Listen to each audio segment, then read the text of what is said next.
Imaginez-vous au cœur de l'Himalaya, là où l'air se fait rare et où les sommets touchent le ciel. C'est ici, dans ce royaume de glace et de roches, que vit l'un des prédateurs les plus fascinants et les plus méconnus de notre planète, le renard de l'Himalaya. Ce n'est pas un renard comme les autres. Avec sa tête étonnamment large et son museau fin, il semble porter sur son visage une expression presque méditative, comme s'il contemplait la sagesse éternelle des montagnes. Son pelage, d'une teinte sable délicate, n'est pas un simple accessoire de mode, c'est son ticket de survie dans ces hauteurs hostiles où le mercure plonge régulièrement sous zéro.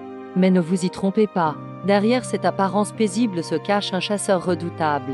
Immobile comme une statue, il peut attendre des heures le moment parfait pour bondir sur sa proie. Ses cibles préférées, les piquins et les petits rongeurs qui partagent son territoire. Chaque chasse est une démonstration époustonnante de précision et d'agilité.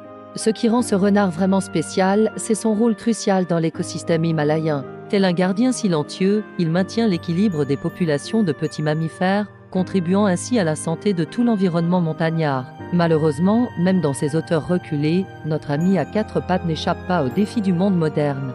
Le surpâturage réduit ses terrains de chasse, le changement climatique transforme son habitat et l'expansion humaine grignote peu à peu son territoire. Pourtant, il persiste, s'adaptant jour après jour, nous rappelant que la vraie force réside parfois dans la discrétion et la résilience.